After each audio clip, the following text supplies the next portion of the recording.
the day of the passing of Tzaddik, everything he represented becomes manifested. So the Rebbe Rashab, the Frierdiker Rebbe said about the Rebbe Rashab that he could have brought Mashiach through miracles, incredible miracles that occurred through him, like all of the basically Rebbes.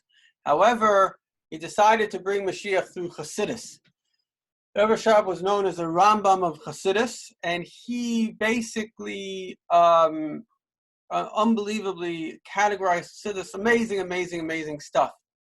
A lot of what he wrote towards the end of his life is about a little bit the concept of Amalek, which we know that before Mashiach comes, three things Mashiach is going to do. He's going to get rid of Amalek. He's going to build a base of Mikdash and return the Jews to Eretz Yisrael. So in a sense, everything that exists outside of us exists inside of us. Getting rid of Amalek really means the Amalek within us. And the Amalek, as we've said before, represents kind of the predilection towards arrogance and grandeur. And so therefore, my father said a beautiful story the other day where a guy was a very simple Jew, and he came to a class by the rabbi, and the rabbi says, we shouldn't say the word I. So he was a businessman, or he was a collector for people, or whatever. He would go around and he'd knock on the door, and then people would say, who's there? So normally he would say, ich, like I'm here, So he couldn't say I, so his fundraising ability went down. So he didn't know what to do. So he goes to the rabbi. So the rabbi says to him, listen, you're allowed to say I, just don't think I. So it's a very good line of this concept. Anyway, so the tradition by Rebbes was that the last Mamer they said was very, very profound. It had basically was a prophecy on the days ahead. And it was always the last Mamer they said was the first Mamer, the first words that the next Rebbe began. So just like the Rebbe became a Rebbe a year after the previous Rebbe passed away, and he began a Mamer with the last words, not the last words, the last Mamer of the previous Rebbe was Basi Lagani, and the first Mamer of the Rebbe was Basi Lagani. So the last Mamer of the Rebbe Rashab was Reishis Goyim Amalek. The beginning of the Goyim, the beginning of kind of negativity is Amalek, and his destruction is complete. And the Frierdiker Rebbe began with this Mamer as well. So, and then of course he became the Rebbe on this day. I'm just going to read to you a little bit from Sichos in English.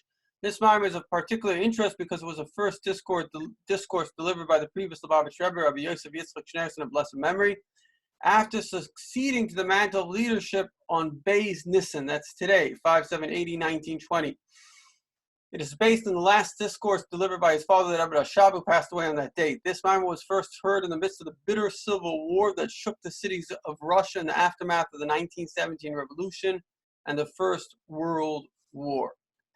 Okay, so let us begin. It is written, Reishis Goyim Amalek v'achrisei adeyoyev. If anybody has any questions, feel free to chime in. Amalek is the first among nations, and in the end he shall be destroyed. The opening phrase means that Amalek is the source and the root of the 7 evil nations, the Canaanites, Hittites, Amorites, and so on. So of course, everything that exists in the physical is really a spiritual exercise.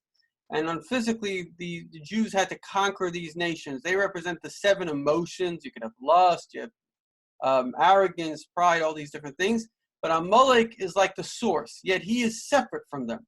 Concerning the domain of holiness, it is written, Ani Rishon v'Ani Achron. I am first and I am last. In this first, I am first, refers to the aspect of godliness which encompasses and transcends all worlds, which is known as Soivev Kol Almim. I am last refers to the aspect of godliness which is within all worlds and which is known as Mamalekom, right? So we've said this many times. There's 2 types of emanations of God. The emanation which is sort of like the source code, which encompasses all things simultaneously. And then the emanation which is the specific code for every single thing, because anything that exists has a specific amount of energy. As we know now, everything is not what it looks like. It's very, very structured. Everything is made up of atoms, and atoms themselves are highly, highly structured things, specific amounts of electrons, etc.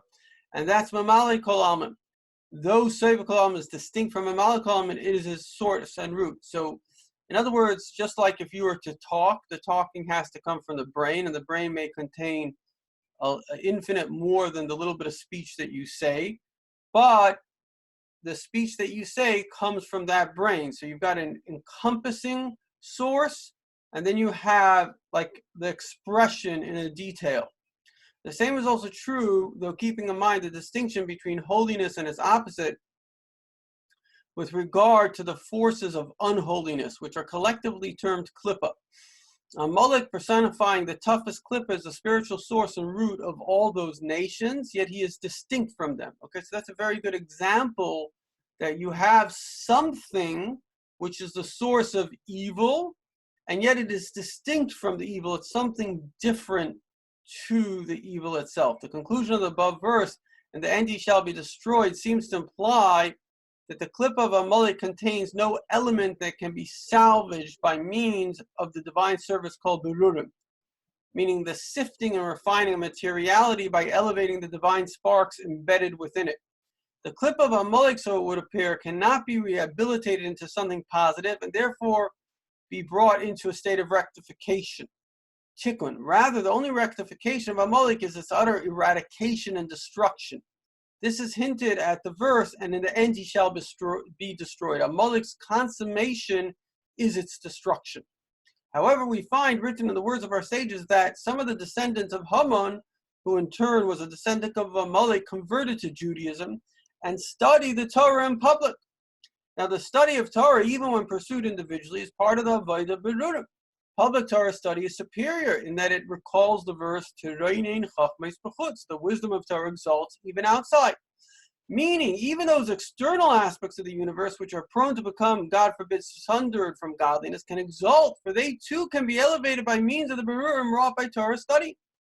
Since Haman's descended from Amalek, and Haman's descendants, far from being destroyed, even study Torah in public, it follows that even the klippa of Amalek may be rectified and elevated. How can one reconcile these two statements, that the total destruction of Amalek is deemed necessary, for he is considered to be beyond salvage and rectification, yet he can indeed be rectified and elevated, as in the case of his descendants? A solution may be found in the verse, "Kates sam l'choshen." God has set a limit to darkness, meaning he has limited the time during which darkness of klippa will be permitted to derive nurture and sustenance from the leftovers of holiness, from the most extrinsic level of holiness. In other words, it's a very, very big subject in its own right, but basically everything has to come from God. So if there's something evil, right, I mean, many kind of faith systems grapple with this question. And so some of them, like Christianity, would like to say that there's a separate force which challenges God, which of course is ridiculous. So everything has to come from God. So in Judaism, what do we say? There are negative forces, but the negative forces, they draw off of holiness. So in other words, it's like a thief that pulls into the power lines. I lived in Africa and this happens all the time. So they steal the energy. So one guy is a good guy, he's paying his little bill, whatever. The other guy, he just steals the energy. So without going into all the details of how the system works, it's a very, very complex and detailed system because everything that exists must have energy. And it's a very sophisticated system of how the energy system works.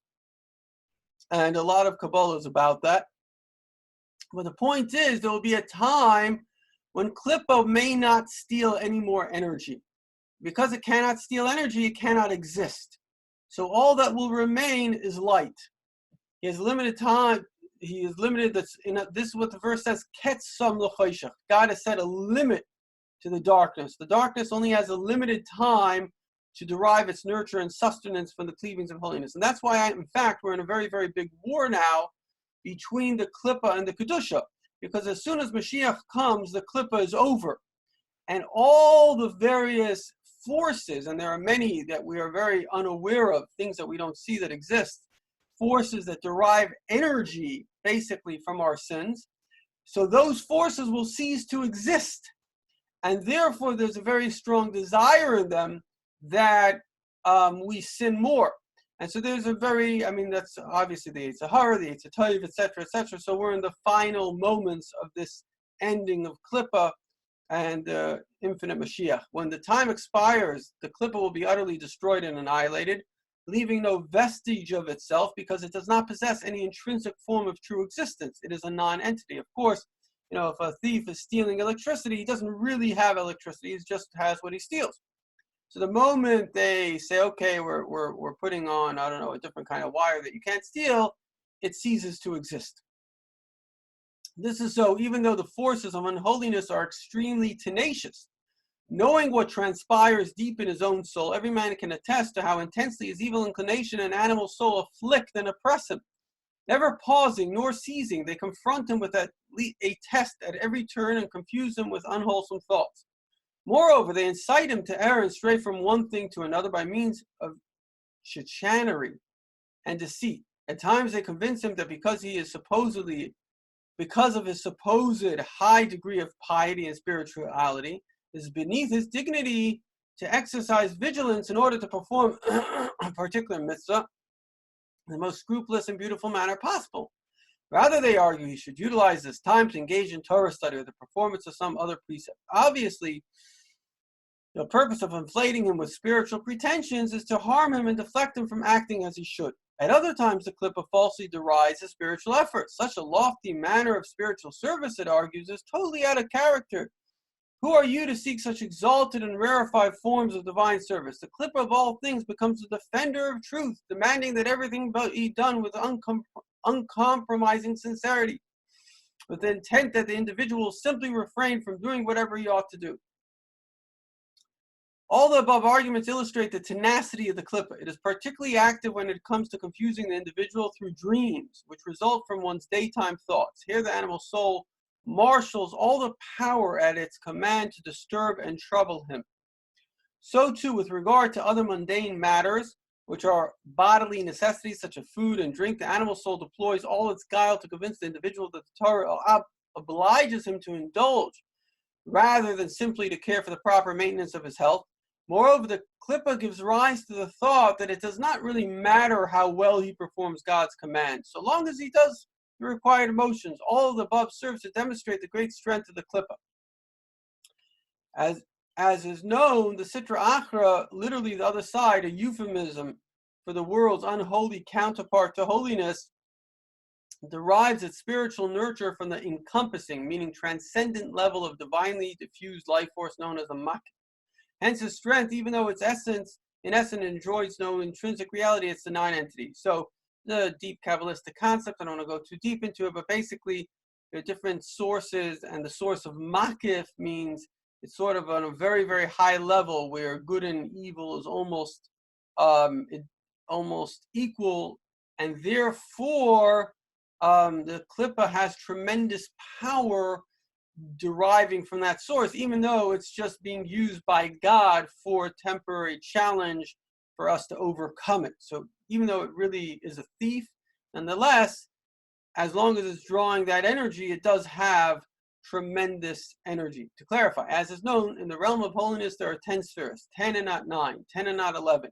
Right, this is from the famous book, one of the primary books of Kabbalah, Sefer Yetzirah, written by Avram Avinu, very great Kabbalist, and 32 very short but fundamental chapters. Whereas in the realm of Klippa, there are 11 crowns, right? So the realm of holiness has 10, the realm of Klippa has 11. There are 10 spheres in the realm of holiness because in this realm, each emanation of divine illumination unites with its corresponding vessel, which is the attribute wherein it resides, is not separate from it. So again, that's a very big Kabbalistic concept, the concept of oiros and kalim, how the light and the containers, because light is the same. You know, you could have 10 different light bulbs with different colors, and different colors come out of those lights. But the light is all the same. So God's light unites with the kalim of, let it be chachma, bina, das, chesed, bur, etc. But in the world of holiness, there's a unification of these light and vessels are called. There are exactly 10 vessels, the 3 intellective attributes of Chachma, Bin, and Das, and the 7 emotive attributes from Chesed through Malchus. Hence, the illuminations that unite with the vessels are likewise limited to 10. Okay, now we're going to speak about luminary and light. Moreover, because in the realm of holiness the divine illumination unites with the vessels, they too possess essential and absolute existence. In other words, so this is saying that because God unites with it, right, existence can only come from a source of existence. So because these vessels God unites with these vessels, therefore they're essential. I wrote a little, I'm just trying to remember where I wrote it. Yeah, I think something that I wrote for the Chronicle for next week. But basically the idea is the Jewish people is a very good example of this. Because God decided that we are eternal, therefore we're eternal. Nobody can destroy us, as history has proven. You can have a very big nation with a lot of guile and a lot of power, but if they have not been designated to be eternal, they are temporary. So anything that is connected to God, because God is eternal, can become eternal if it is God's choice. But something that is disconnected from God, which is being used by God for something else, effectively, when the need for that thing ends, it's like a car. I may use my car, but when my car has no use, I don't need it anymore, I jump it. And the same thing is that there's intrinsic things that God desires, such as us and the Torah and growth, and those are the things that will remain forever. This is so even though the light itself does not exist essentially and absolutely. Only he whose existence derives from his very own being and essence is not dependent on any other factor, can be said to possess true essential and absolute existence. Whereas light does not derive from its own self. So this is actually a really good example. Light, even though you see the sunlight and everywhere the sun is shining, even if it's dark here, it's light somewhere else, but still intrinsically light itself doesn't really exist because light comes from the sun. And so the moment you switch off a light, there's no more light. And even the sun, being a creation of God, is limited. Let's say it has 4 billion years to go. But after 4 billion years, if God doesn't decide to add some more energy there, lights out. So the point is, there are certain things that exist because they come from a source which is infinite. And that is like light. Light exists because it comes from the luminary. This, by way of example, explains why this illumination is termed light without end, or Ein Sof, rather than light without beginning. For indeed it does have a beginning, namely the luminary who can freely choose to illuminate or not to illuminate. As the Rambam says, this is what the prophet says, Vavaya Elohim Emes, and the Lord God is true, meaning that he alone is the truth. Nothing else is as true as he is. For absolute truth is that which exists independently of everyone and everything else, a condition which can be ascribed solely to God himself, whose existence derives from his very own essence and being. In contrast, all that which issues from him exists only by his own volition and sufferance and not independently. Right? So this is a very beginning statement of the Rambam, that the only true existence is God, because the only thing that can be considered true is that which exists forever. And if your existence is dependent on another existence, you're not really true. What you are is a dependent on truth. The same is true with regard to light. It exists only because the luminary desires it to exist. If then even the light does not possess essential and absolute existence, how is it possible for the vessels which merely unite with it to possess essential and absolute existence? The explanation is as follows. One of the main characteristics of light is that it cleaves to the luminary, whom it therefore resembles. Hence, when the luminary desires that the light should possess essential and absolute existence, it attains such a state. So this is very, very profound. In other words, God says, I'm going to make you in my image. So because the nature of the soul is like light, if you notice fire is always trying to go back to its source. There's a luminary, it's called a sphere under the moon, some kind of source. And I find this, I don't know if this is what it refers to, but I find it interesting because we know there is, quite amazingly, a very, very hot space which surrounds our universe. Like, how did that hot space get there? But be that as it may, it says that fire is always trying to seek to go back to its source. And that's an example of the soul, our soul knows where it comes from. It comes from God. And therefore, our soul is yearning always to get back to God. That's, in a way, the spiritual yearning. However, the thing is this, that because the soul comes from God, it has godly-like properties. A child wants to get connected to the parent because it knows that it comes from the parent, and yet it also has parent-like qualities. And in fact, it says that the child has greater abilities than the parent. We can express things. Sometimes children that have intrinsically, it comes from the parent, but they can express things that the parent hasn't expressed for whatever reason. So the point is that we resemble in our nature God, and therefore the quality, I recently saw this from the Rebbe, a very fascinating thing, where the Rebbe says that the nature of a Jew is nimna hananais. What makes a Jew is the fact that he can hold opposites. This is a very important thing to be able to do in life, because most people, if you're a human being, you have a brain. If you have a brain, you think. So if you think, you have a very, very interesting dilemma, because you'd like reality to be according to your thoughts, but yet reality doesn't really neatly fall into any kind of intellectual picture. And that's because reality has multiple, sometimes contradictory, though complementary pictures. And that's what's great about the Jewish mind, is that we're able to conceive of contradictory, complementary realities. I'm not going to go too deep into that, but that's because our essence comes from Hashem. And just one simple example of this is, on one hand, a person has to have a hope that Mashiach is going to literally come today.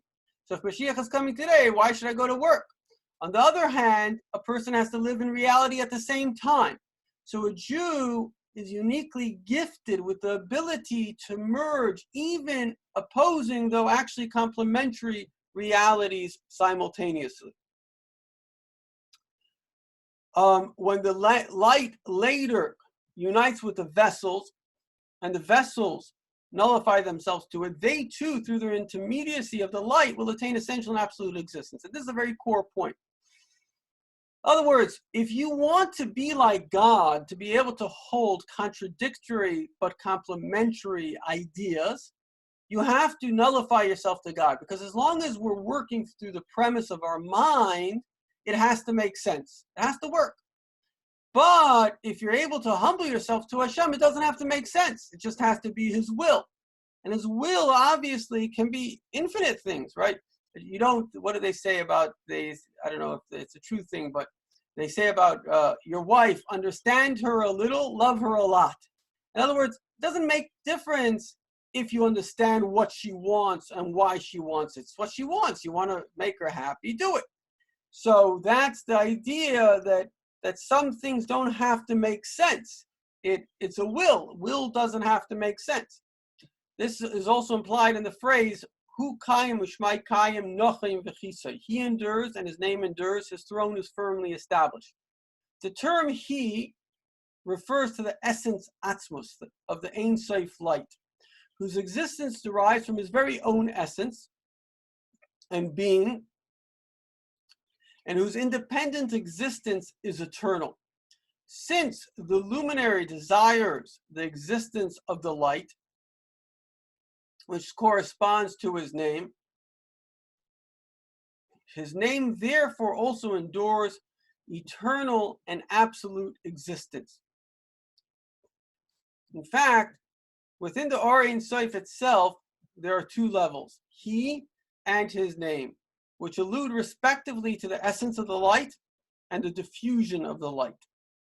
The term he, as implied by the use of the third person pronoun, is that which is concealed. Hence, the essence of the light, the term his name, which bespeaks revelation, refers to the diffusion of the light, for diffused light also has essential and absolute existence. It is God's will that the light unite with the vessels of Tikkun, meaning the vessels and attributes of the world of Atzilus, are nullified to the divine radiance that shines within them. Thus, they too attain a state of essential and absolute existence. Nevertheless, with regard to the vessels, the phrase used is, his throne is firmly established, indicating a lesser degree of permanence, and independence than that of endurers.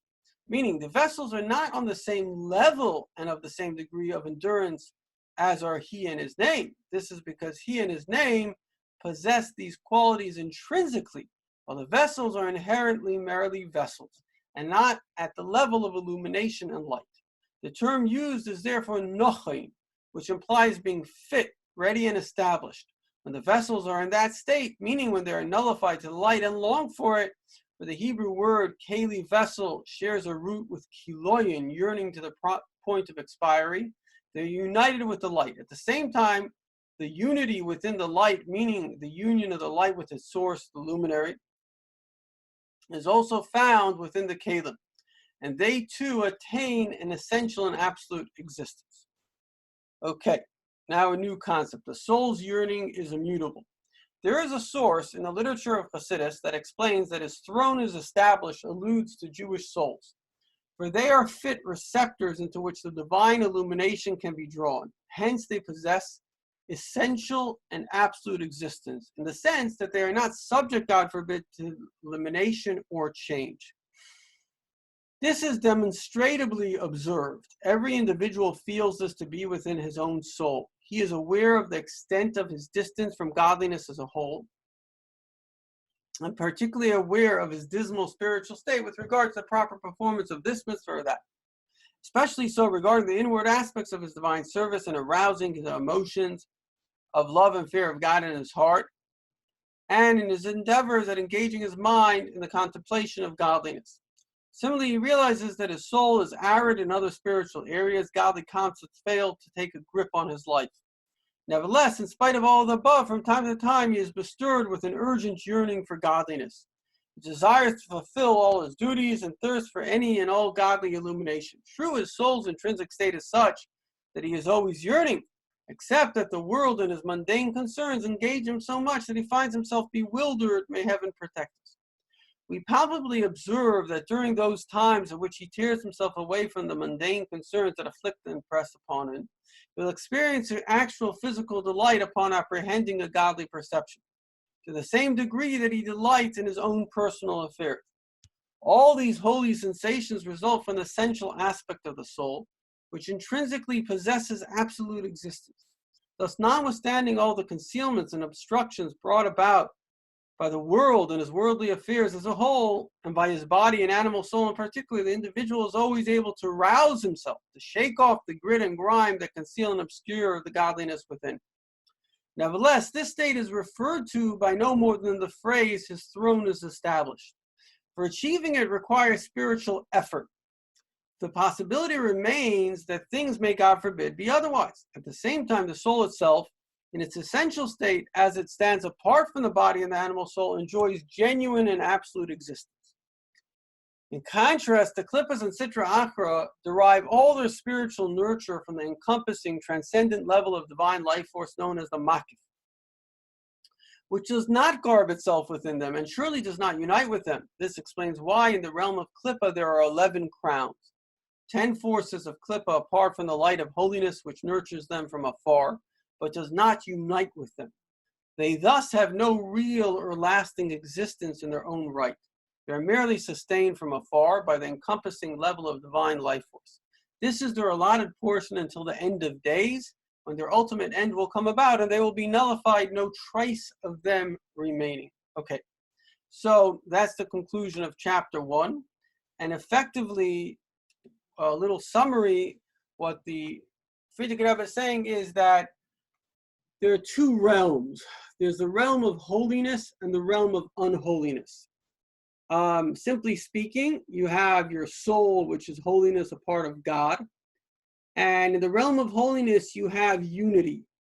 And I actually blogged the other day, the sign, it's not my line, it's really from the Rebbe Shah, but the sign of unity, the sign of humility is unity. Right? If people are humble, they can get along with each other. And that's why you find that holiness has unity. And that's why if there's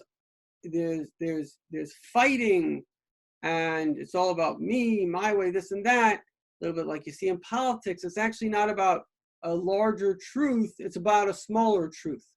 as what's his name said, as Henry Kissinger, who dealt with some pretty major things.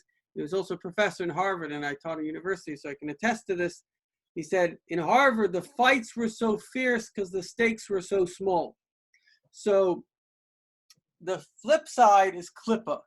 And Klippa has a lot of energy, which is given to it for a short period of time, even though it seems very long to us because we're experiencing it.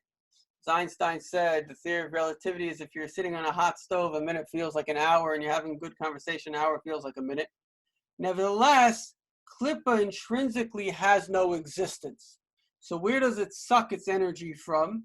It sucks it from this encompassing level, and once God says, okay, Mashiach is here, really we've all been in the process of Mashiach. It's really about internal transformation, which is going on a massive scale. I think we're at the very, very final stage of that. And then it's lights out for the Klippa and the complete kind of positive world. All right, ready for the next chapter?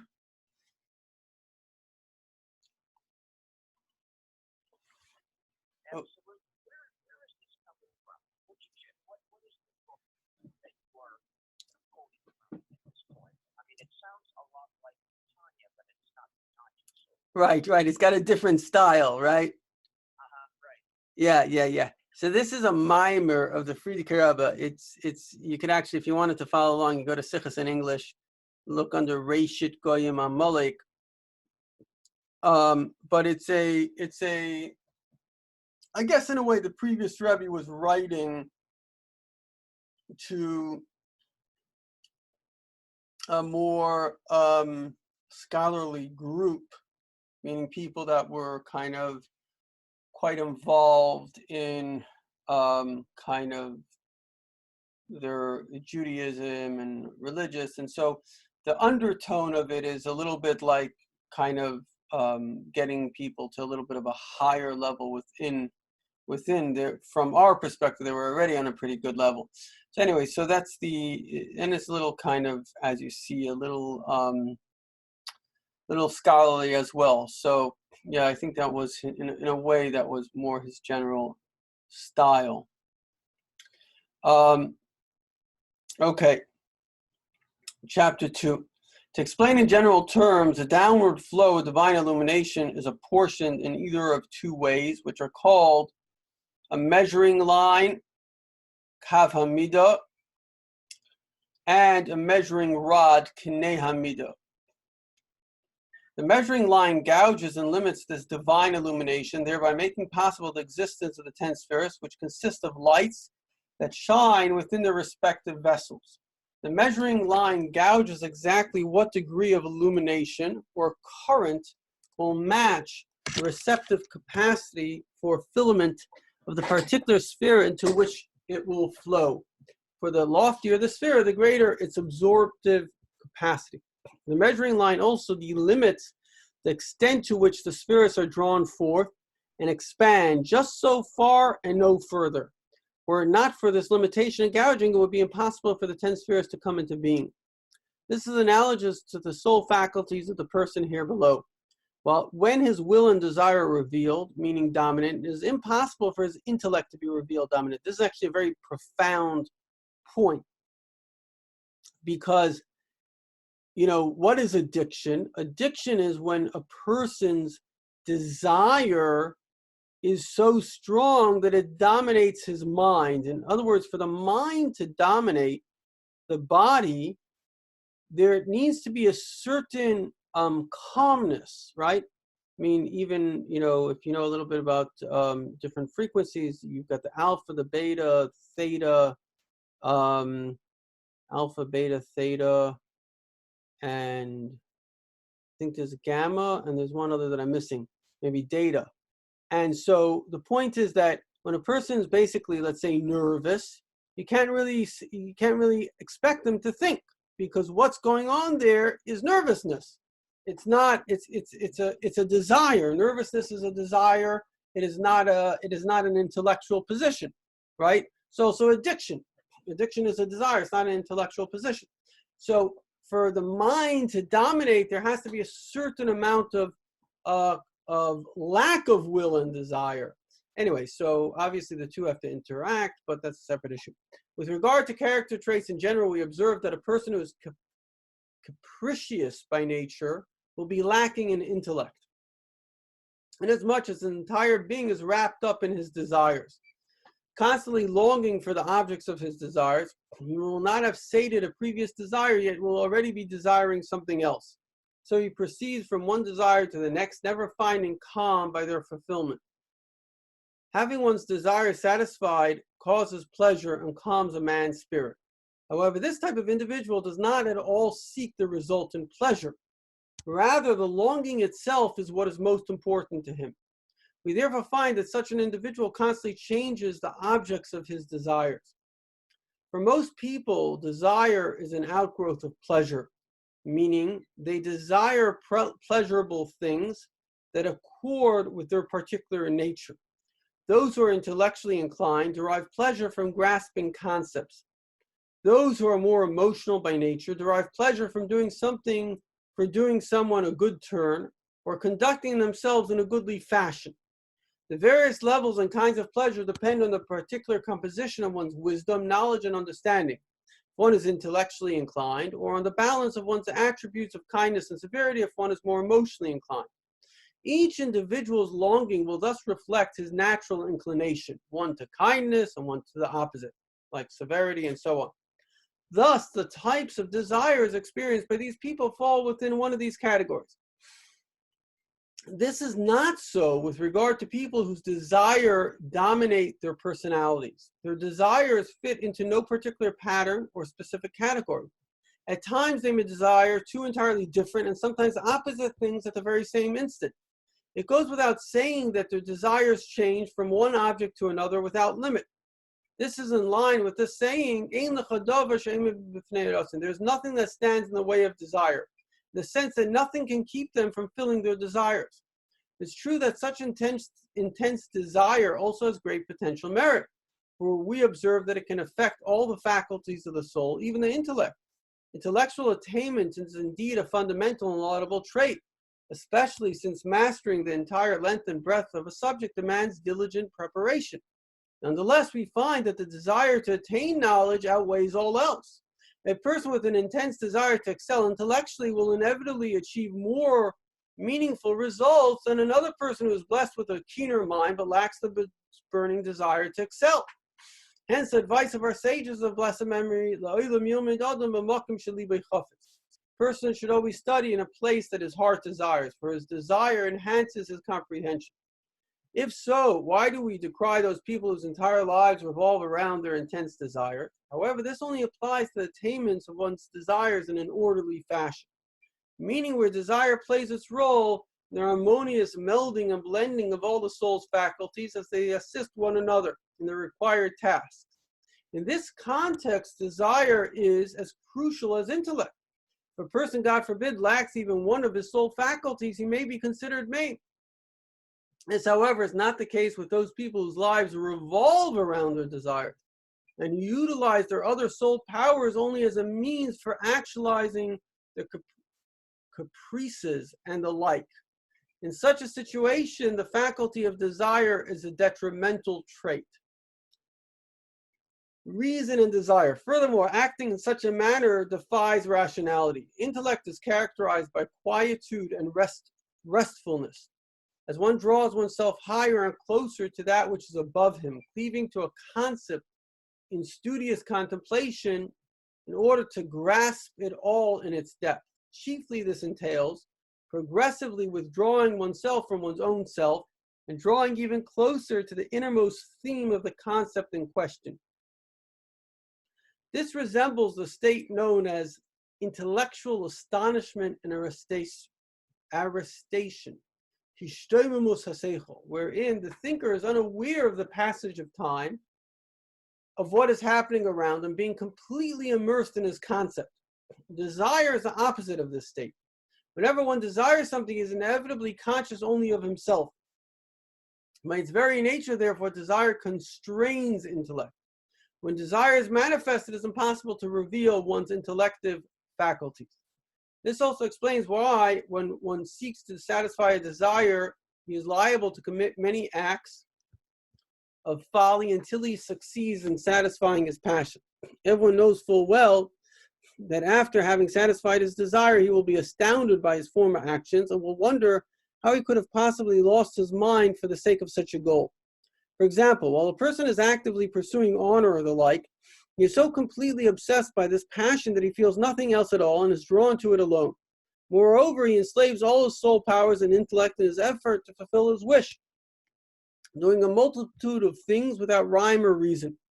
Afterwards, he will assail himself and wonder at how he was not able to restrain himself and refrain, particularly when he reminds himself of all the details that he experienced along the road to his goal, the falsehood, the chicanery, the deceit, the plotting and projecting as to how he should speak with this person, how he should speak with that, all in order to advance his wiles. He will be even more astonished upon realizing that acting in such a manner was contrary to his own basic nature.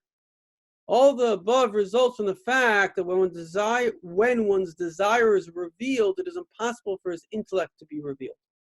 Elsewhere in the literature of Chassidus, it is explained that the plethora of passions causes a man to lose his mind, so that as a matter of course he will commit many foolish acts. We may say that what is written there refers to a different class of people, those who are hedonistic by nature. As our sages of blessed memory said, Shevna was a hedonist, one of those who seek out the pleasurable potential in everything. Such people are of an even lower caliber than those whose lives are centered around their desires. It is easier for the latter to repent than for outright hedonists. Possibly the difference between the two corresponds to the difference between those who are lost and those who are banished. Oivdim and Nedachim. Those who are lost have acted unwittingly. When they will be roused by a spirit from above and the like, they will surely return. It's not so with regard to the banished, heaven forbid, who have polluted their minds and so forth, and their hearts have been muted as well. Possibly this is similar to intentional sinning, which is of a yet lower level. At any rate, this matter requires further examination. Intellect and emotions. As we have seen, when desire is revealed, it is impossible for intellect to be revealed. Hence, desire must perforce be limited and circumscribed in its degree of revelation, if room is to be left for intellect to be revealed and drawn forth. In like manner, we can understand how it is above. Were the sphere of Kesser, the sphere of will and desire, to be revealed to an infinite degree, without limit and measure, it would be impossible for the sphere of Chachma to emanate. So in turn, must there be a limit and measure in the sphere of Chachma to allow the sphere of Bina to emanate. For we observe that when there is a constant outpouring of novel concepts originating in the soul faculty of Chachma, it is impossible to arrive at the comprehension and elucidating soul faculty of Bina. A limit and measure must therefore be set upon the seminal concepts of Chachma so as to make possible the emanation of the sphere of Bina, thereby bringing an undeveloped seminal concept into the realm of comprehension. The same is true with regard to the revelation of intellect and emotions. While intellect dominates, it is impossible for emotions to be freely revealed. We observe this to be so with regard to an intellectual who has thoroughly thought through a concept, is then filled with delight. Even if by nature he is generally somewhat aloof, as is the natural inclination of scholars, at this time he is accessible to all, being friendly even to simple people and to those who are not at all intellectually acute. Quite the opposite will result when he endeavors to comprehend a subject whose profundity persists in eluding him. In such a case, even if he has the most genial personality, he will nevertheless be intempered and dispirited, dismissing everyone and feeling close to no one. Both these attributes result from his high level of intellectual activity, whether in a state of accessibility or in a state of withdrawal.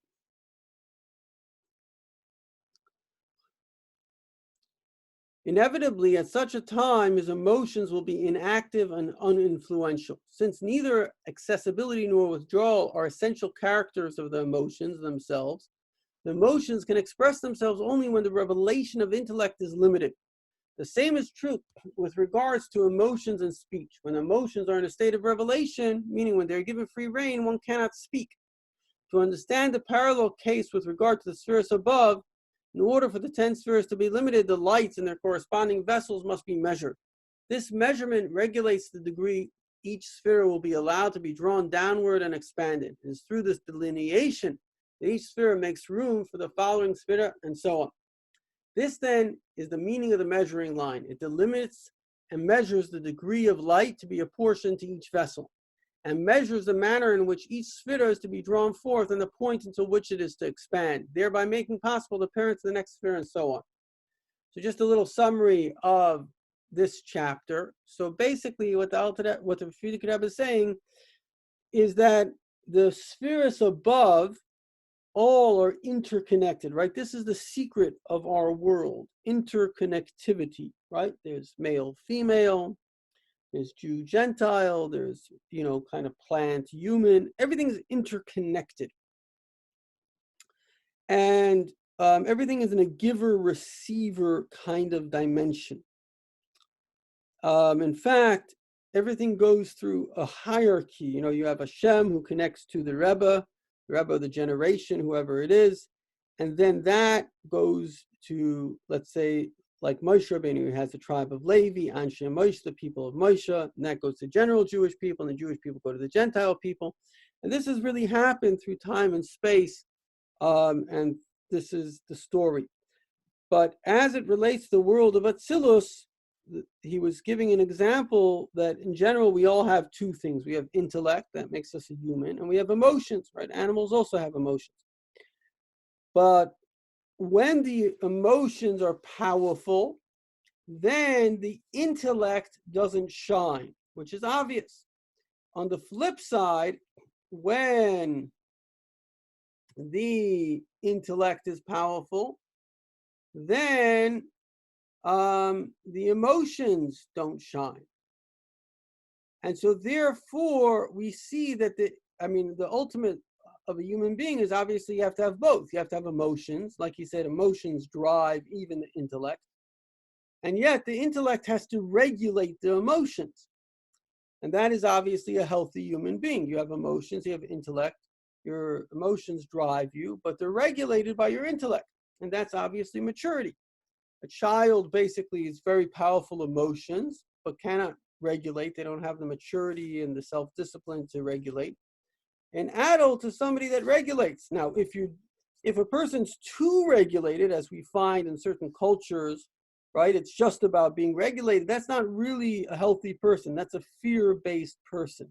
So, remember a psychiatrist told me that, what was his line? His line was, rigidity is a sign of a problem. Somebody who's rigid, everything has to be this way, like they call it a control freak. It's a sign of fear, because by nature, emotions are erratic. They're not rigid. Emotions are something I want. So like children, they're very erratic. So when we have to have things exactly like this, it's a protective mechanism. It's a fear-based mechanism. But anyway, that's neither here nor there. It's just to say that a person has to have healthy emotions, which comes both from a sense of security, which creates, okay, what else can I get out of this life, which is emotion. However, that has to be regulated by the mind, and the two are the ultimate partners. And the same thing is true in the spiritual realm, in the realm of Kedusha. So the realm of Klippa is just like selfish emotions. But the realm of Kedusha, everything is balanced. There is this line, it's sort of like the electrician. He says, okay, we need energy in this house, but everything has to be balanced. So this plug has this much energy, and this, the oven needs this much energy. Everything is balanced. All the spiritual levels, which, we don't know that much about, but I guess these great tzaddikim understood them in great detail, and all of Kabbalah speaks about them. They're all balanced. Okay, so that is chapter 2. Ready for chapter 3?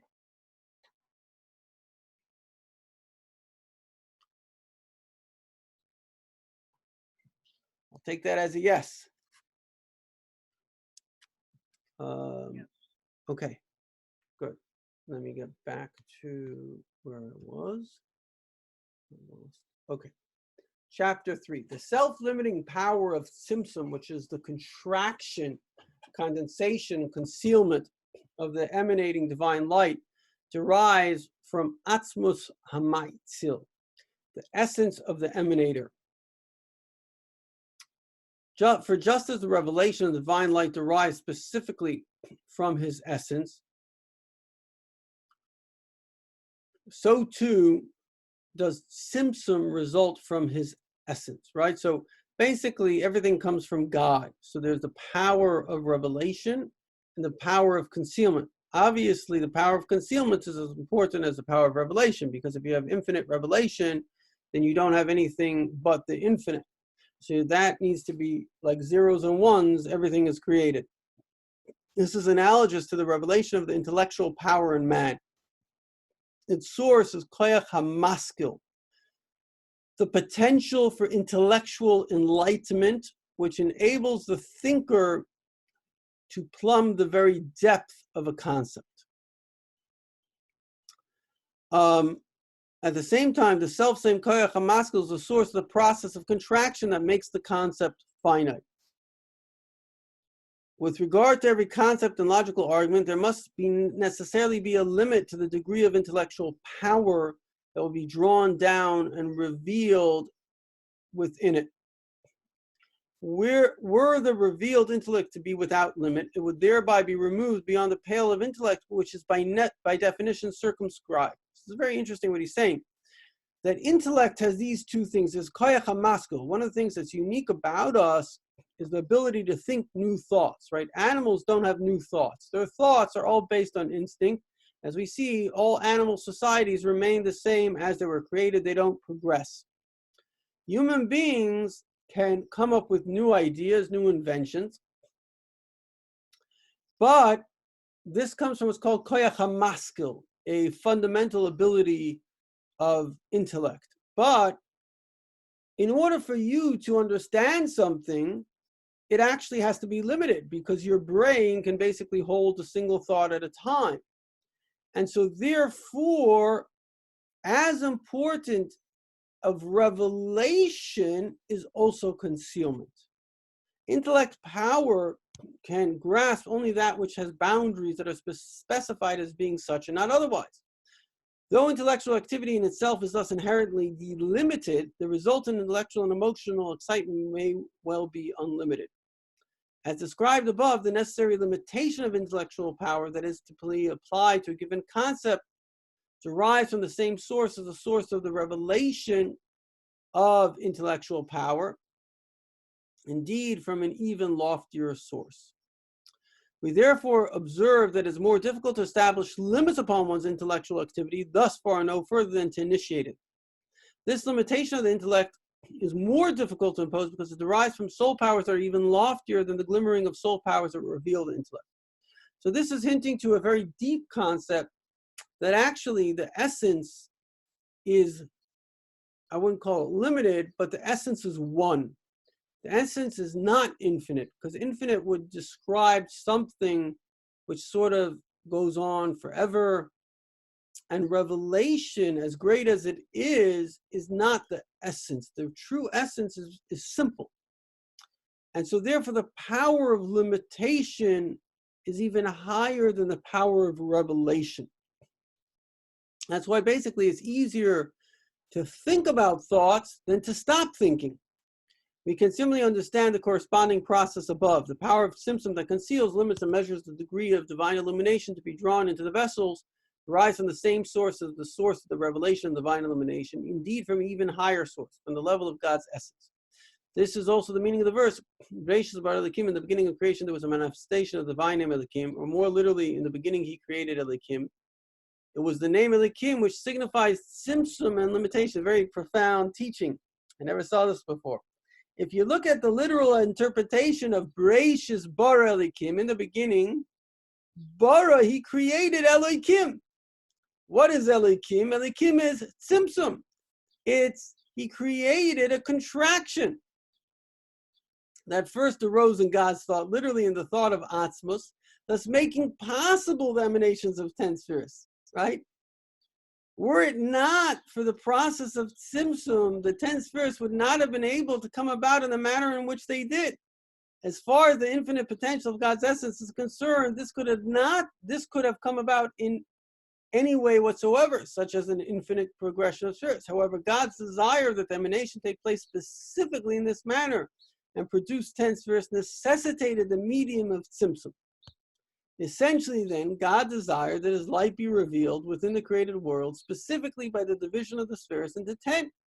Moreover, it is only the process of Tzimtzum that thus limits and divides the spheres and also measures out the degree of illumination that is to flow into each vessel in accordance with its receptive capacity.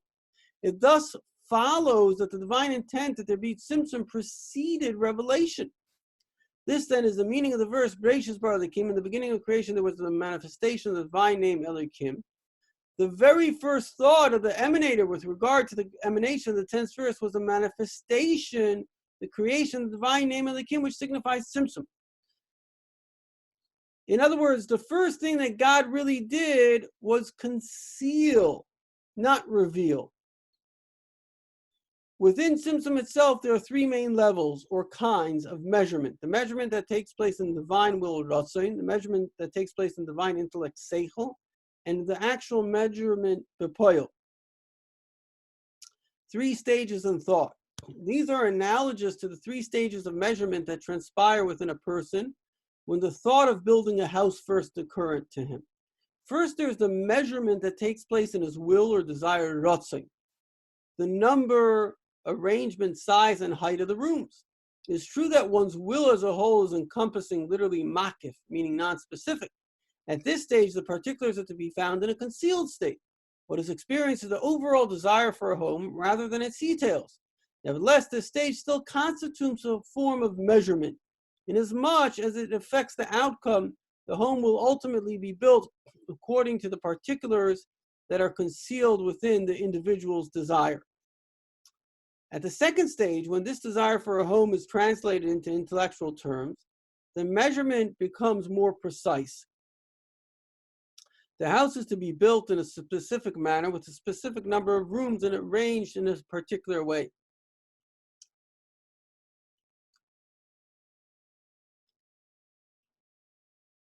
When the construction of the home comes closer to actualization, the actual measurement takes place. Actualization here does not mean the physical construction of the home, rather the final preparations for it, such as the builder's blueprint. The words of the Midrash Rabbah, nor does the workman build of his own accord, rather he has notebooks and diagrams that he will know how to construct his rooms. Though the blueprint simply follows architectural principles that are common to all buildings, it nevertheless incorporates the individual's thoughts and wishes on the construction of his own home. The above-mentioned three stages may also be distinguished within the spiritual service of every Jew. In his quest to construct a home for God, a dwelling place for his presence within his heart, first there is the non-specific measurement that takes place within his will. In essence, every Jew desires to become a receptor for godliness, to be sensitive to godly illumination, to be drawn towards it, and to conduct his life and all his affairs accordingly. In this spirit, Rambam explains the Gemara, which speaks of a situation in which a man is to be coerced until he says, I desire to do so. Now, this includes even such weighty situations as the case of a recalcitrant husband who refuses to issue his wife a divorce. We are not concerned lest the court's coercion falsifies his true intention, thereby invalidating the bill of divorce, which is valid only if he gives it out of his own free will. Why? Because according to the Torah, he is in certain circumstances obligated to issue the divorce. And every Jew desires within the inner and concealed recesses of his soul to fulfill all the divine intellect has decreed. It is only that certain corporeal and mundane factors prevent those promptings of his souls from surfacing. So for this reason, he is to be coerced. Accordingly, he is to be coerced may be understood to mean that the person is forced to remove those obligations and hindrances, so that as a matter of course, he will say of his own volition, I desire to do this, for this reflects his true desire. Since every Jew desires to conduct himself in accordance with the decrees that emanate from God's wisdom. Though this innate desire may be very much concealed, here too the aspect of measurement applies. For in general terms, every Jew has his own measurement, his spiritual self-assessment. For the spiritual aspirations of a businessman differ from those of the full-time Torah student of Torah, and so on. The second stage is the kind of measurement that takes place in one's mind, meaning the measurement of his obligations according to God's decree in the Torah. This stage is necessary for the obligations of business people, and merchants differ from those of full-time Torah students. More specifically, some people have a greater aptitude for intellectual pursuits, while for others, kind and charitable deeds are more appropriate. This stage of measurement is more detailed than the previous one. The third stage measurement, as it applies to practical action, resembles a drawing of a builder's blueprint. Though based on universal architectural principles, it incorporates the particular measurements made by the desire and mind of a particular individual. This is the kind of measurement that takes place during prayer. For at this time, a clearer picture emerges of the particular kind of divine service that is appropriate to one's stature and nature. The function of prayer. It is indeed true that in general terms, the function of prayer is to bind oneself to God and to cleave to Him, to nullify oneself and set oneself aside, and to take stock of all of one's affairs in the realms of thought, speech, and action. And just as a prospective builder must first ascertain whether the site is suitable or whether it needs cleaning and preparation, so too, as everyone knows, a worshiper must first prepare himself, cleanse his thoughts, and refine his attributes, and so on.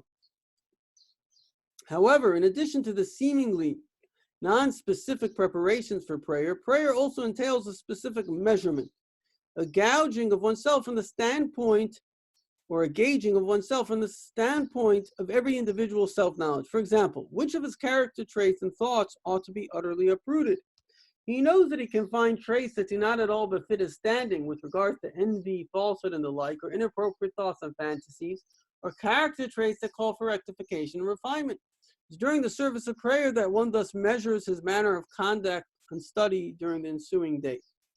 These then are the three stages of simsum, or measurement, by which one calls forth the light of his soul and causes the light of godliness to be revealed within it, to illuminate it together with the allotted portion of the world that he is destined to elevate with every facet of his life. Similarly, in the worlds above, we find three stages and levels. Levels of simsum and measurement, the levels of guris of atik yoimim, that are garbed in moichin stima, the level of the five guris of ima, meaning bina, and the five guris of level of malchus. The first stage is the measurement that takes place in the divine will, the level of guris of atik yoimim that are garbed in moichin stima, bringing about the emanation of chachma and bina of atzilus. Through this measurement, though this measurement is still non-specific, for it is still in the state of concealment, its delineation is sufficiently finite to enable it to give rise to chachma and bina. Thereafter comes the measurement of the five guris of ima, meaning bina. This resembles a more precise measurement that takes place in the mind. From this measurement, the six emotive attributes of Atzilus, collectively known as their Ampin, emanate. Three aspects of Atzilus. They are the mainstay of the edifice of Atzilus, for it has three main characteristics. Atzilus relates to inwardness and in-being, panemius, and this is primarily manifested within the six emotive attributes of Atzilus. For the intellectual levels, the moichin of Chachma and Binah, such as makifin I don't know what that means. A transcendent aspect of Binah are still encompassing as opposed to immanent, whereas the emotive attributes are at the level of panemius. For this reason, specifically, these emotive attributes are termed Adam, whose mortal counterpart is called Adam, literally man, a being who's essentially a panemi. By the way, this is a very important point. A human being by nature is what's called a panemi, which means we are by nature sensitive. And therefore, being sensitive, we are able, it's a positive and a negative quality. Whatever we engage in, we kind of ingest. It's like whatever you look at, it's like food. Whatever you eat becomes part of you. Whatever you look at becomes part of you.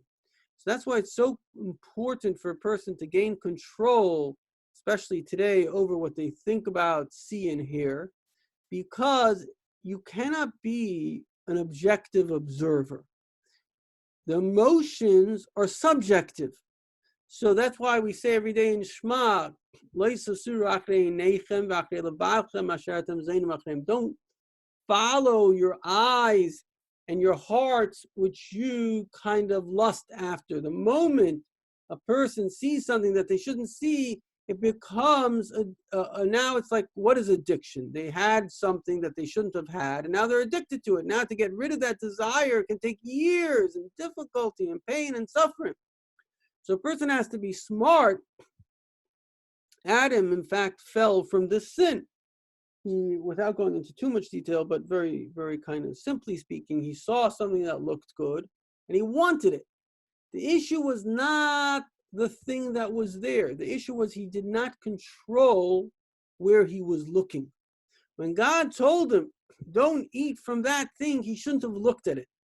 Because a person has to have complete control over all of their sight and all of their sounds. And today you got all the media just trying to destroy us on multiple levels, whether we're conscious of it or not, whether they're conscious of it or not. But a person who wants to be literally sane has to stay away from all these forces and just stick to sanity, which is the God and the Torah and our common sense. Atzilus is characterized by illumination and revelation, for its 10 spheres emanated in order that he be known therein. This aspect is mainly found in the 6 emotive attributes of Atzilus. For Bina of Atzilus is called me, who. It is a subject of query, not of knowledge. The 6 emotive attributes, in contrast, are called Eila, literally these, signifying revelation. So obviously this is very deep stuff, which really, it seems to me, each one of these concepts we can learn a lot. I'll be right back. Excuse me for one moment.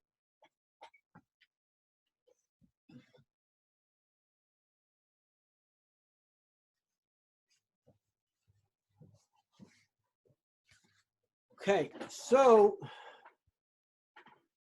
where are we up to? Atzilus was created in order to serve as an intermediary between the emanator and created beings, basically between God and man. This aspect too is found in the 6 emotive attributes of Atzilus, where the intellectual levels of Chachma and Bina are too lofty to serve as a source for the created world. Thus it is said of Chachma and Bina that the Torah, meaning the intellectual levels of Chachma and Bina from which the Torah emanates, preceded the world not chronologically, but qualitatively by 2,000 years. The emotive attributes, on the other hand, do serve as a source for the created world. For the 6 days, meaning the 6 attributes made, were instrumental in creating the worlds. With every day,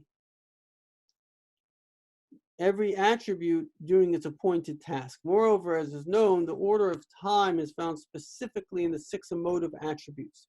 Time relates to Malchus, whereas the order of time which precedes time is to be found within these 6 attributes.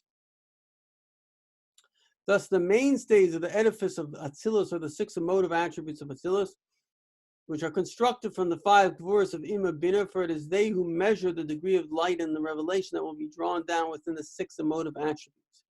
The third state of measurement consists of the 5 Gvuras of Malchus, which make possible the creation and construction of the worlds of Bria, Yetzirah, and Asiya. This then is the effect of the measuring line that symptom which A limits the illumination, gouges or gauges the lights and vessels of Atzilus, in order that the lights be in a finite state within each individual vessel, and B regulates the manner in which each sphere is elicited and diffused. Okay, so basically what he's saying here is a couple of things. First of all, a person is a pnimi. We are sensitive, and emotions are a sensitive state. The world of Atzilus is an intermediary between, so to say, God and creation. And therefore, the world of Atzilus is mainly, even though there has infinite intellect, infinite Bina, but it's not about the intellect of Bina, it's about the emotions, and the emotions create, basically the world of Atzilus doesn't really have time. Time and space are really offshoots of the level of Malchus of Atzilus as it descends to Bria. Bria's creation is a very big subject of its own right, I don't want to go into it, but bottom line is that the 6 emotive attributes that precede Malchus, you have Chesed, it's called Zah, Ze'er, Ampin, which is Chesed Gvura Tiferes Netzach Yisod. This is what's called the order of time. The order of time is only a sequence. It's past, present, future. So even though it's all pretty much one there, it still has a certain sense of sequence. So it's a precursor to the level which is going to create time, which comes from Malchus. And Malchus is already the level which creates time. So basically, it's the idea of the emotions being pneumius, emotions being an internal concept. I recently spoke about this. It's a very, very, very, very simple, very all-encompassing concept that everything has an inner and an outer dimension. And the goal is that our outer self should match our inner self. Fine. Okay, ready for chapter 4. Everyone ready?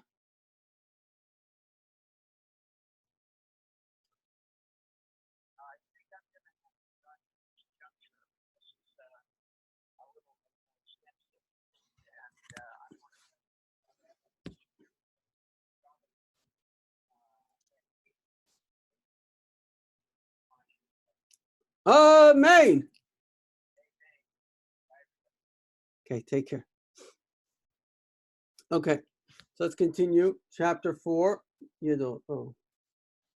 Okay.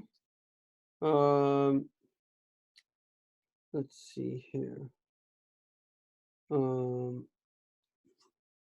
Chapter 4. Okay.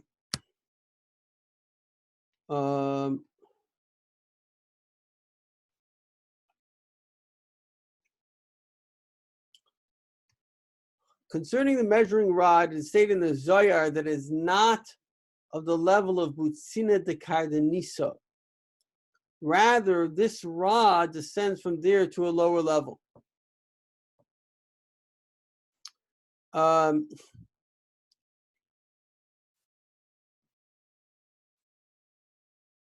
Which was frozen from the illumination that remained after the ascent of Butzina de Cardenisa. The measuring rod is thus not at the level of Butzina de Cardenisa, meaning the level of Gvuros of Atik Yoimim, that enclose themselves in Moicha Stima, which is the level of the measuring line. Rather, from there, this rod descends to a lower level, which was frozen from the illumination that remained after the ascent of Butzina de Cardenisa. Thus, this measuring rod is but a vestige of light, the Gvuros of Atik Yoimim, remained after the ascent of the illumination of the measuring line, which measures the degree of illumination and light that is to descend into the vessels, etc. Accordingly, the measuring rod measures merely the ascent and self-concealment of the divine light.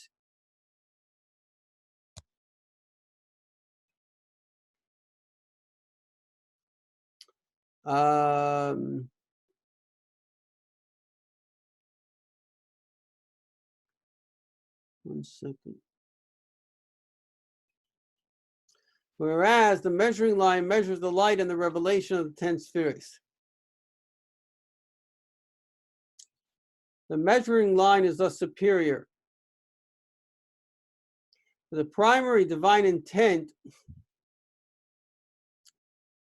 was that light should be revealed in Atzilus, and through it be drawn down in some measure to illuminate the 3 lower worlds of Bria, Yetzirah, and Asiya as well. All this is accomplished by means of the Tzimtzum, which is the measurement affected by the measuring line. Without this measurement, the 10 spheres would not emanate in the manner desired by God vis-a-vis in their present form. It is true, as explained earlier, that within the pneumius of the blessed emanator, the intent of the Tzimtzum arose first, which would give precedence to the measuring rod over the measuring line, inasmuch as it measures concealment rather than revelation. The ultimate purpose of revelation. Moreover, this revelation comes about by means of Atzilus and its 10 spheres, which were drawn down and defined by the measuring line. Nevertheless, the ultimate and innermost intent of the emanator remains revelation. It is only that in order for this to take place in this desired manner, there first had to be the emanation of the 10 spheres preceded by the tzimtzum of the measuring line. Though the spheres came into being through an act of tzimtzum, the tzimtzum or measurement affected by the measuring line relates to light and hence to revelation. As such, is superior to the measuring rod, which measures the light which ascends and becomes concealed from creation, and which is a vestige of the light of the measuring line. Toyu and Tikkun. In a more general sense, this is the difference between the measurement that takes place in the 10 spheres of Atzilus, which is the world of Tikkun, and the measurement that takes place in the preceding level, which is experience the breakage and descent of its emotive vessels. Vis-a-vis the world of Toyu. As explained in Medrash Rabbah and Sefer Abar, with regard to the spheres of Tikkun, it is said these please him, whereas with regard to the spheres of Toyu, it is said, and these do not please him.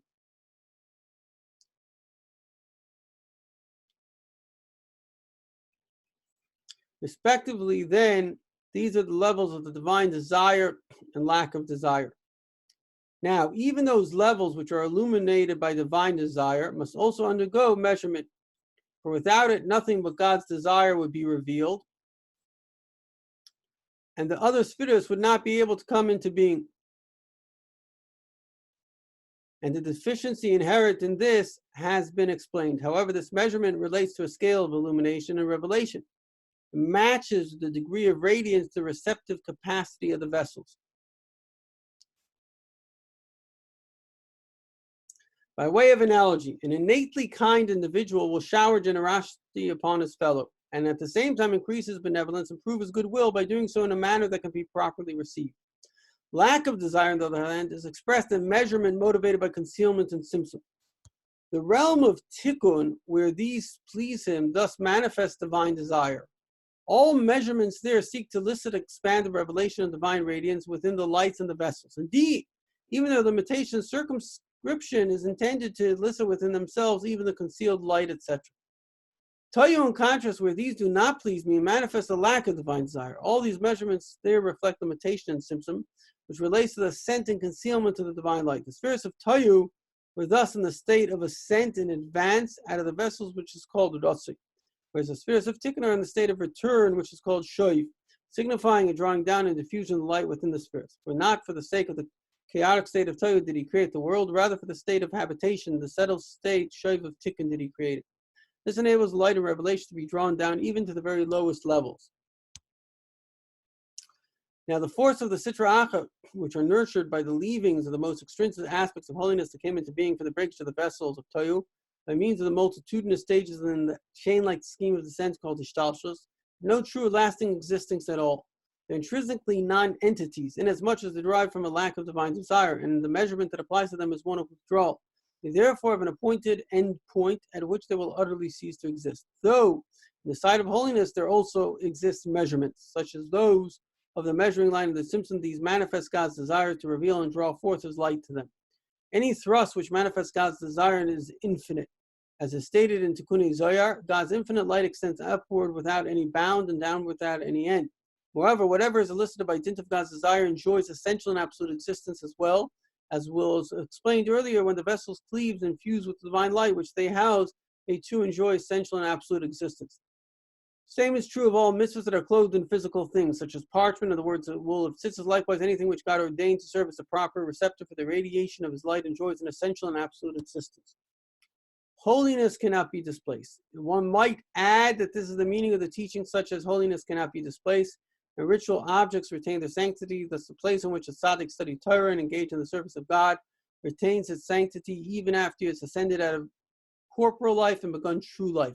For the luminescence of his divine service remains there. We may therefore say that the place in which he studied and engaged in Torah and all the vessels he utilized in the course of his spiritual service retain their sanctity as part of his personal share in the spiritual rectification and elevation of the world.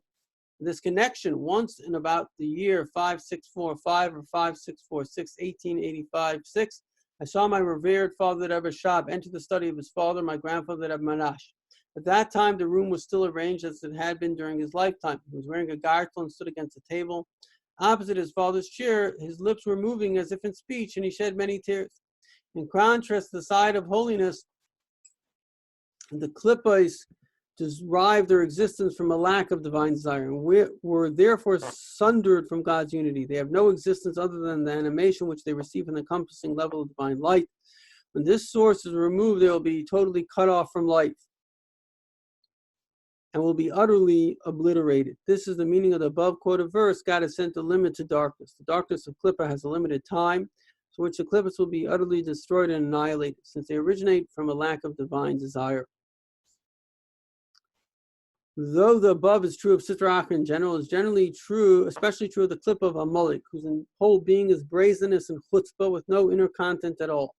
Every other klippa has at least some content, albeit evil, such as the chesed or some other evil attribute of klippa.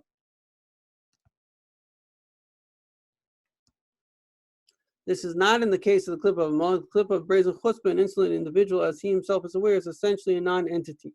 For by the very nature, as we observe, the baser, more degraded such people are, the less do they retain their human aspect. The more do they relate with insolence in an animal-like fashion to people more elevated than themselves. In fact, every individual can find a trace of this within himself as it relates to spiritual service. During this time, he indulges his corporal cravings, food and drink and the like. There arises within his mind a marked coolness towards higher things, etc., meaning toward things which relate to the inner essence, the pneumius of his avodah, such as the enhanced observance of mitzvahs or to observance that reflect the insights of the Kabbalah. So too, the clip of Amalek, whose whole being is insolence, is essentially a non-entity. Amalek thus resembles the waves of the sea that are lifted by the wind. While water by nature descends, it is capable of being lifted by the wind and momentarily standing upright like a wall. However, as soon as the wind abates, the water collapses. So too, clippers in general and Amalek in particular derive their sustenance only from the encompassing level of divine life force, will thus appear and disappear with the wind. This then is what is meant by the phrase, God has set a limit to darkness. The darkness of the clippers is an appointed end, after which they will be cut off and utterly destroyed, leaving no trace. In this regard, there's a difference between Mashiach's coming at the appointed time and his coming in haste before the appointed time. If the clippers are nullified at the appointed time, they will be utterly annihilated. If, however, the Jewish people are found worthy and Mashiach comes in haste, and earlier than the appointed time, then the clippers will be nullified, being rectified. In either case, there will be an increase in the light of holiness, except that if the clippers are nullified by being rectified, this holy light will radiate with far greater intensity. This is the meaning of Achashverosh's command to Haman, make haste and take the garment. Why the haste? Achashverosh was simply giving him some sound advice. Ultimately, Haman, as the epitome of evil, was sure to be nullified. If this were the case at the appointed time, then he would be utterly obliterated. Achashverosh therefore advised him to be rectified by means of a bitter, by elevating the sparks of holiness embedded in the world, by serving as a garment to adorn Mordechai the Tzaddik. If this took place in haste, he would not be totally nullified, but rather be rectified. Besides, there would be a corresponding increase of illumination in the realm of holiness. 3 shades of darkness. In terms of man's spiritual service, God has set a limit to darkness may be understood as follows. The Hebrew word for darkness, choshech, is spelled ches, shin, chaf. This is also an acronym of the words meaning donkey, ox, and dog.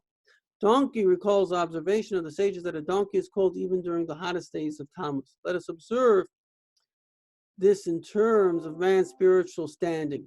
It is written, for the divine names Havaya and Elikim are respectively a sun and a shield, meaning the name of Elikim conceals and includes the radiance of the name Havaya. However, there are times at which the illumination of the name Havaya radiates overtly, as in the verse, I am Havaya, I have not changed. If even at such times one's contemplation of God is not as fruitful as it should be, then he is likened to the donkey who remains cold even when standing out in the sunshine. Concerning this abysmal spiritual state, the prophet laments at the conclusion of the above-mentioned verse, yet you, sons of Yaakov, are not consumed with a passion to cleave to God. Ox alludes to people who kick and gore, the nature of those who are defiant and insolent, even if they are grazed ever so slightly by those who seek to elevate them, they immediately kick. The epithet, dog, suggests shameless insolence, as in the verse, and the dogs are fierce-tempered. The darkness of Klippa then includes attributes which are alluded to by the Hebrew initials for donkey, ox, and dog, which together spell choshech, darkness. However, God has set a limit to darkness, for these very attributes may be utilized in the pursuit of holiness. For a start, the attribute represented by the pitted donkey may be harnessed to serve holy ends, as is written, and he bent his back to the load, meaning that one applies himself like an ox to the yoke and like a donkey to the load, by setting aside fixed times for Torah study, notwithstanding his busy schedule and his many concerns. Alter Rebbe stressed that this regularly be fixed and imprinted upon one's soul, not necessarily fixed at certain times alone, for a schedule may from time to time be broken. Whereas if it is fixed within his soul, then even if he happens to miss his appointed time of Torah study, is unable to learn, he will still fulfill his obligation. Moreover, while studying, one should be aware of the fact that he is studying Hashem's Torah.